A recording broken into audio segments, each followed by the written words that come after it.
तो कहानी की शुरुआत में हम एक वॉर के दौरान डैन और उसके साथियों को पानी में गिरते हुए देखते हैं। यहाँ से 28 साल पहले की कहानी बताई जाती है, जहाँ डैन एक है स्कूल में बायोलॉजी का टीचर होता है। डैन अपनी वाइफ एमी और बेटी मुरी के साथ रहता है।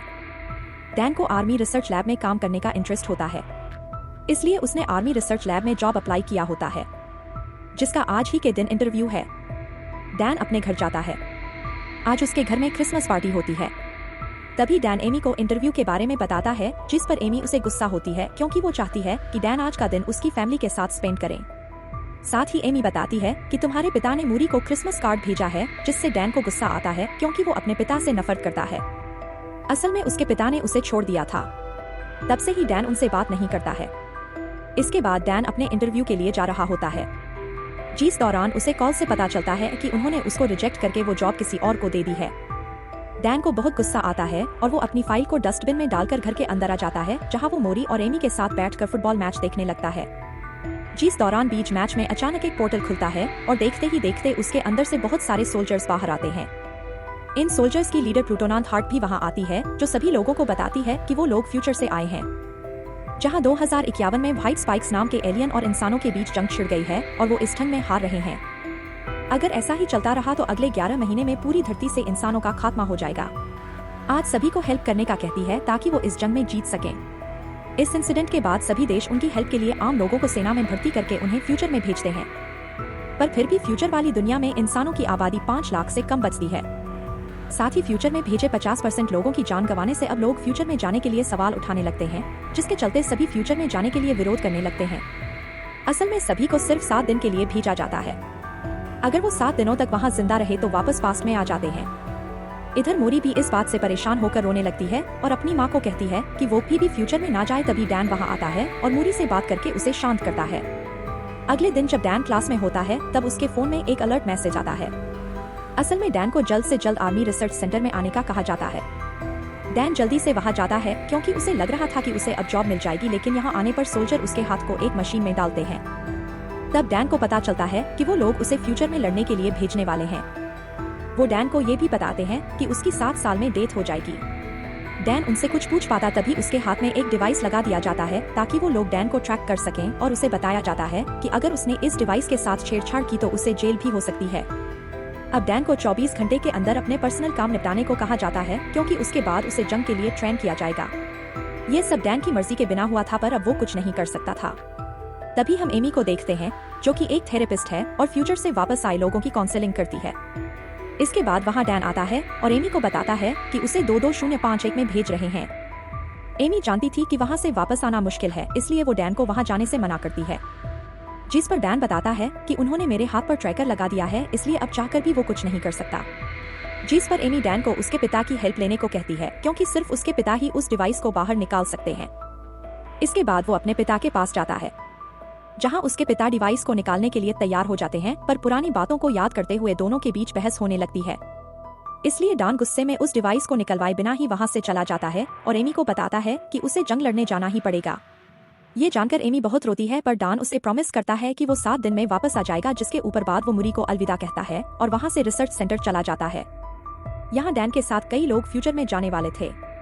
यहाँ सभी को आर्मी ड्रेस दी जाती है और सबको अलग अलग टीमें बांट दिया जाता है, जिसमें डैन की टीम का नाम आर फोर्स होता है, जो कि एक रिसर्च टीम है। यहाँ एक लड़की सवाल करती है कि वो टाइम मशीन से पीछे जाकर वॉर शुरू होने से पहले दुश्मनों को क्यों नहीं मार सकते, जिस पर वहाँ बैठा एक ऑफिसर उसे बताता है कि उनकी टाइम मशीन सिर्फ 30 साल का टाइम ट्रेवल कर सकती है, जिसमें वो सिर्फ 2051 में जाकर वहाँ से वापस 2022 में आ सकते हैं। इसके अलावा उन्हें यह भी बताया जाता है कि उनके जो दुश्मन हैं वो कोई इंसान नहीं है बल्कि एलियंस है। रात होने पर डैन अपने दोस्त चार्ली से बात करता है। जिस दौरान इमरजेंसी अलार्म बजने लगता है, तभी लेफ्टिनेंट हार्ट सबको अभी के अभी फ्यूचर में जाने को कहती है। अब क्योंकि सबको ट्रेनिंग खत्म करने के बाद वहां ले जाना चाहिए था, पर लेफ्टिनेंट हार्ट का कहना था कि एलियंस ने उनकी रिसर्च लैब पर अटैक किया है। अगर वो लैब तबाह हो गई तो वो वॉर में हार जाएंगे। इसके बाद सभी को एक जगह पर बुलाया जाता है और फिर एक एक करके उन्हें फ्यूचर में भेजने लगते हैं। जिस दौरान सिस्टम में कुछ खराबी आ जाती है, जिसके कारण वो सभी जमीन पर पहुंचने की जगह आसमान में ही रह जाते हैं और फिर एक एक करके सभी नीचे गिरने लगते हैं। ये वही सीन था जो हमें कहानी की शुरुआत में दिखाया था। यहाँ डैन और कुछ लोग एक स्विमिंग पूल में गिरते हैं, जबकि बाकी के लोग जमीन पर गिरकर मर जाते हैं। यहाँ के हालात देखकर वो सभी दंग रह जाते हैं, क्योंकि हर तरफ सिर्फ एलियंस थे। इसके बाद हम फ्यूचर की दुनिया की कोलोनेल को देखते हैं जो बचे हुए लोगों से कांटेक्ट करती है। वो डैन को टीम लीडर बनाते हुए कहती है कि उसे रिसर्च लैब में फंसे लोगों को बचाना होगा। डैन अपनी टीम के साथ लैब की ओर निकल जाता है। सभी लैब पहुंच जाते हैं और देखते हैं कि एलियंस ने सभी लोगों को मार दिया है। जब कर्नल को इस बारे में पता चलता है तो वो बहुत दुखी होती है और डन को लैब में रखी हार्ड ड्राइव लाने को कहती है। इन लोगों के पास ज्यादा टाइम नहीं होता है क्योंकि एलियंस लैब में आने वाले थे, जिसके बाद कर्नल डन को लैब में रखी सभी बायोलॉजिकल मटेरियल भी साथ लाने को कहती है। जिस दौरान वहाँ एलियंस भी आने लगते हैं, इसलिए यहाँ की आर लैब पर बम गिराकर उसे पूरी तरह तबाह करने के लिए निकल जाती है। कर्नल बताती है कि डेन और उसके साथियों के पास सिर्फ 3 मिनट हैं, जिसके बाद लैब को ब्लास्ट कर दिया जाएगा। पर जब वो लोग लैब के बाहर जा रहे होते हैं तभी एलियंस उन पर अटैक कर देते हैं। ये एलियंस बहुत ही ताकतवर होते हैं और उन पर गोलियों का कोई असर नहीं होता है। एलियंस के अटैक में डेन के कुछ साथी मारे जाते हैं। अब जैसे ही बचे हुए लोग लैब से बाहर आते हैं तब वहाँ बहुत सारे एलियंस आने लगते हैं और उन लोगों का पीछा करने लगते हैं। इसी बीच वहाँ आर्मी आ जाती है पर एलियंस उन्हें जान से मार डालते हैं। कोई रास्ता ना दिखने पर डेन और बाकी के लोग एलियंस पर शूट करने लगते हैं। थोड़ी ही देर बाद वहाँ बॉम्ब गिराया जाता है जिससे बहुत ही बड़ा ब्लास्ट हो जाता है, जिससे सभी एलियंस मारे जाते हैं। साथ ही इस ब्लास्ट के कारण डैन के कई साथी भी मारे जाते हैं और कई घायल हो जाते हैं। अब जैसे ही डैन की आंख खुलती है तो वो एक कैंप में होता है। यहाँ पता चलता है कि ब्लास्ट में डैन के अलावा उसका दोस्त चार्ली ही बचा था। जब वो दोनों कैंप के बाहर आते हैं तो उन्हें अपने टीम का एक आदमी और दिखता है जिसका नाम डोरियन है। डोरियन फ्यूचर में तीसरी बार आया था, इसलिए डैन उससे पूछता है कि क्या तुम मरने से नहीं डरते हो, जिस पर डोरियन बताता है कि उसे कैंसर है और वो सिर्फ 6 महीने ही जीने वाला है, इसलिए उसे अपने तरीके से बची हुई लाइफ जीनी है और घर पर रहने से अच्छा वो लड़कर मरना चाहता है। इसी दौरान वहाँ 2 सोल्जर आते हैं जो डैन को अपने साथ आने को कहते हैं, जबकि डोरियन और चार्ली को वापस लैब वाली जगह पर जाने को कहा जाता है। डैन डोरियन से चार्ली का ध्यान रखने को कहता है क्योंकि चार्ली बहुत डरा हुआ था और वहाँ वापस जाना नहीं चाहता था। दूसरी ओर डैन जब कॉर्नेल से मिलता है तो उसे पता चलता है कि वो उसकी बेटी मोरी है। असल में मोरी फ्यूचर में बड़ी हो चुकी थी। डैन उसे कॉर्नेल की पोस्ट पर देखकर बहुत ही खुश होता है और खुशी से रोने लगता है। अब जैसे ही डैन उसे हग करने वाला होता है तब मोरी उसे रोक देती है। साथ ही उससे कहती है कि मैंने तुम्हें यहाँ पर इमोशनल होने के लिए नहीं बुलाया है, बल्कि एक खास वजह से बुलाया है। जब डैन और सुजक को पूछता है तो मुरी उसे वक्त आने पर सब कुछ बताने का कहती है। इसके बाद मुरी डैन को अंदर ले जाती है और फीमेल व्हाइट स्पाइक्स के बारे में बताती है। मुरी का कहना था कि फीमेल एलियन बहुत ताकतवर और गुस्सेल होती है जो कि जमीन के नीचे अपना घोंसला बनाती है और एलियंस को पैदा करती है। इस फीमेल एलियंस की हिफाजत सभी मेल एलियंस करते हैं और उसकी हिफाजत में अपनी जान तक दे देते हैं। मुरी डॉन को अपने साथ एक मिशन पर ले जाने का कहती है। इस मिशन में वो फीमेल एलियन को पकड़कर उसके डीएनए से एक टॉक्सिन बनाना चाहती है जिससे सभी एलियंस को मारा जा सके। असल में सभी अब तक मेल एलियंस को मार रहे थे, लेकिन फीमेल एलियंस को मार पाना मुश्किल था। अगर फीमेल एलियंस मारी जाए तो फिर और एलियंस पैदा नहीं होंगे और बचे हुए एलियंस को मारकर वो दुनिया को बचा लेंगे। इसके बाद वो सभी उस जगह पर जाते हैं जहाँ फीमेल एलियंस जमीन के अंदर रहती थी। इस जगह पर जाकर मुरी डैन को ऊपर ही रहने को कहती है और वो नीचे आकर फीमेल एलियन को पकड़ने लगती है। ये एलियन बहुत ताकतवर होती है और वो अपने मेल एलियंस को आवाज लगाकर उन्हें बुलवाने लगती है। कुछ ही देर बाद वहाँ बहुत सारे एलियंस आने लगते हैं। ये देखकर डैन अपनी बेटी को बचाने के लिए नीचे उतर जाता है। आखिर में उस एलियन को कर लिया जाता है और फिर उसे हेलीकॉप्टर से सेंटर में भेज दिया जाता है। पर तभी वहाँ कई एलियंस आ जाते हैं जिनके अटैक से काफी सोल्जर्स मारे जाते हैं।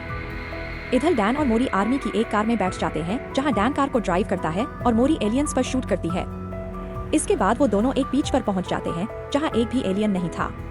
इधर मोरी डॉन से गुस्सा होकर पूछती है कि वो हेलीकॉप्टर से नीचे क्यों आया, जिस पर डॉन कहता है कि तुम मेरी बेटी हो और तुम्हें खतरे में देखकर मैं चुप कैसे बैठ सकता था।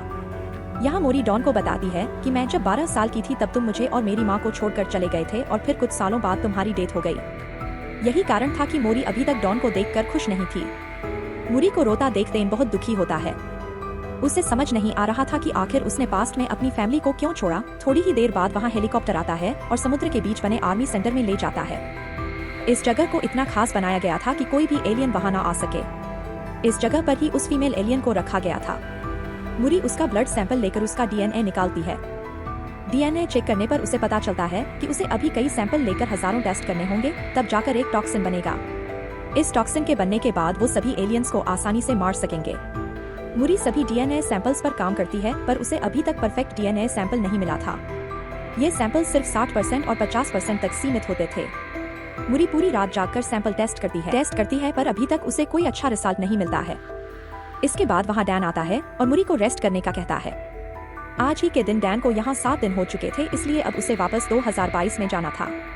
डैन मुरी से पूछता है कि आखिर उसने उसे यहाँ क्यों बुलाया था, जिस पर मुरी कहती है कि अगर ये टॉक्सिन बन गया तो इसे अपनी दुनिया में वापस लेकर जाना तुम्हारा काम है, क्योंकि यहाँ और टॉक्सिन बनाने में काफी वक्त लग जाएगा। पर जब तुम इसे लेकर अपनी दुनिया में जाओगे तो इसे बनाने के लिए काफी वक्त होगा। जब ये टॉक्सिन बन जाएगा तो वो अपनी दुनिया में वॉर को शुरू होने से रोक सकता है।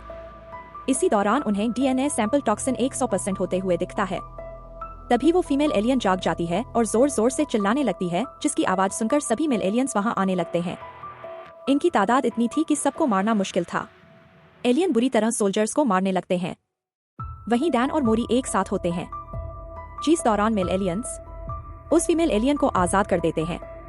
अब डैन को जल्द से जल्द उस जगह पर पहुंचना है जहां से वो वापस 2022 में जाएगा, लेकिन उस जगह पर काफी एलियंस आ चुके थे। दोनों उन्हें मारते हुए आगे बढ़ते हैं कि तभी फीमेल एलियन मूरी पर अटैक करके उसे घायल कर देती है। इसके बाद डैन मूरी को लेकर आगे बढ़ता है, तब टाइम ट्रेवल मशीन ऑन हो जाती है। हाँ, मोरी डैन से माफी मांगती है और कहती है कि मैं भी तुमसे बहुत प्यार करती हूँ। डैन अपनी बेटी को भी पास्ट में ले जाना चाहता था, इसलिए वो उसके पास ही बैठ जाता है। पर तभी वहाँ फीमेल एलियन आ जाती है और मुरी को पकड़ लेती है। डैन उसे बचा पाता, इससे पहले ही टाइम मशीन द्वारा उसे 2022 में भेज दिया जाता है। यहाँ डैन के साथ साथ चार्ली डोरियन और बाकी के कुछ लोग भी आए हुए थे।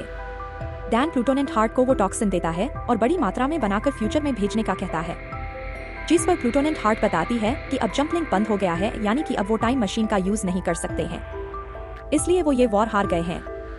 नॉइस जिसके बाद डैन अपनी वाइफ से मिलता है। डैन फ्यूचर में मूरी की डेथ को लेकर बहुत दुखी था। जब वो घर आकर मूरी को देखता है तो उसे गले लगा लेता है और रात भर उसके रूम में ही बैठा रहता है। जिसके बाद एमी उसके पास आती है, तब डैन उसे फ्यूचर की मूरी के बारे में बताता है और डैन फ्यूचर में होने वाले वॉर को रोकने के लिए कुछ करने का सोचता है। इसलिए वो सबसे पहले डोरियन के पास जाता है और उससे एलियन का नेल मांगता है, जो कि डोरियन ने फ्यूचर में जाकर अपने पास रख लिया था। इसके बाद वो दोनों उस नेल को लेकर चार्ली के पास जाते हैं। चार्ली उस नेल पर रिसर्च करता है तो उन्हें पता चलता है कि उनके नेल्स पर ज्वालामुखी की राख लगी हुई है। चार्ली बताता है कि यह राख चाइना में फटे ज्वालामुखी की राख है। तब डैन कहता है कि ल्यू ने बताया था एलियन का पहला हमला रशिया में हुआ था, फिर उनके नेल्स में चाइना की ज्वालामुखी की राख क्यों है। तभी डैन को उनका एक स्टूडेंट याद आता है जो कि ज्वालामुखी टॉपिक के बारे में बहुत कुछ जानता था, इसलिए वो तीनों उसके पास जाते हैं, जहां स्टूडेंट बताता है कि आज से 1000 साल पहले चाइना में ज्वालामुखी फटा था, जिसकी लहरें रशिया तक भी पहुंच गई थी और फिर वो राख में बदलकर वहीं पर जम गई थी। फिर कुछ समय बीतने के बाद वो जगह बर्फ से ढक गई। ये सब जानने के बाद वो समझ जाते हैं कि जरूर कोई एलियन शेप वहां आई होगी और फिर बर्फ ढकने के कारण वो वहीं दब गए होंगे, जो कि 2051 में बर्फ पिघलने के बाद धरती के ऊपर आ गए। इसके बाद डैन और चार्ली डिफेंस ऑफ सिक्योरिटी के पास जाकर उन्हें सारी थ्योरी बताते हैं और रशिया जाकर सभी एलियंस को वॉर के पहले ही मारने को कहते हैं, लेकिन वो उन दोनों की थ्योरी पर यकीन नहीं करता है, इसलिए उनका साथ देने से मना कर देता है। इसलिए वो तीनों खुद ही वहां जाकर उन एलियंस को मारने का सोचते हैं। अब डैन अपने पिता से हेल्प मांगने के लिए जाता है, क्योंकि उनके पास प्लेन था नॉइस। डैन अपने पिता को सारी बात बताता है और कहता है कि उसे एलियंस को मारने के लिए रशिया के ग्लेशियर आइलैंड पर जाना होगा, जिसके लिए उसे उनके प्लेन और एक पायलट की जरूरत है। डैन के पिता उसकी बात मान जाते हैं और साथ चलने के लिए रेडी हो जाते हैं। इसके अलावा डैन हार्ट की मदद से बहुत सारा टॉक्सिन बनवा चुका था, जिसे लेकर वो रशिया चले जाते हैं। यहाँ डैन अपने साथ एक टीम लेकर गया हुआ था। वो सभी ग्लेशियर आइलैंड के ऊपर पहुंच जाते हैं और एक ब्लास्ट करके जमीन के नीचे जाते हैं, जहां उन्हें एक एलियन शेप दिखाई देती है, जो कि काफी टाइम पहले क्रैश हो गई थी। वो अंदर जाकर देखते हैं तो उन्हें एलियंस की डेड बॉडीज दिखती हैं। यहाँ उन्हें पता चलता है कि कुछ एलियंस अपने आप को जिंदा रखने के लिए सो रहे हैं, जिसके बाद वो अभी टॉक्सिन से उन एलियंस को मारने लगते हैं। जिस दौरान फीमेल एलियन जाग जाती है और उन सब पर हमला कर देती है। तब डोरियन सबको शिप से बाहर जाने का कहकर शिप को ब्लास्ट करके सब कुछ खत्म करने का कहता है। इसके बाद वो सभी एलियंस एक एक करके बाहर आने लगते हैं, जिन्हें डॉन के पिता शूट करके मारते हैं। लेकिन ज्यादा एलियन होने के कारण डोरियन को शिप ब्लास्ट करनी पड़ती है, जिससे डोरियन की भी डेथ हो जाती है। यहाँ सिर्फ चार्ली, डॉन और उसके पिता ही बचे थे। डॉन के पिता बताते हैं कि एक एलियन यहाँ से भाग गया है। अब दोनों उसे ढूंढते हैं और चालाकी से उस पर शूट करते हैं। ये वही फीमेल एलियन होती है कि बहुत ताकतवर है और उसे आसानी से मार पाना बहुत मुश्किल है। तभी वो वहाँ से भागकर छुप जाती है और डैन पर अटैक करती है। ये देख डैन के पिता उस पर अटैक करके डैन को बचाते हैं, पर थोड़ी देर बाद वो डैन के पिता पर अटैक करती है। तब डैन जल्दी से उठकर उस एलियन को जान से मार देता है। इसके बाद डैन अपने घर आ जाता है और उसके साथ उसके पिता भी होते हैं। अब डायन डिसाइड करता है कि वो ऐसी कोई गलती नहीं करेगा जिससे उसका परिवार बिखर जाए और इसी के साथ ये मूवी यहीं पर खत्म हो जाती है। दोस्तों, आपका दिल से शुक्रिया हमारे चैनल को सब्सक्राइब करने के लिए।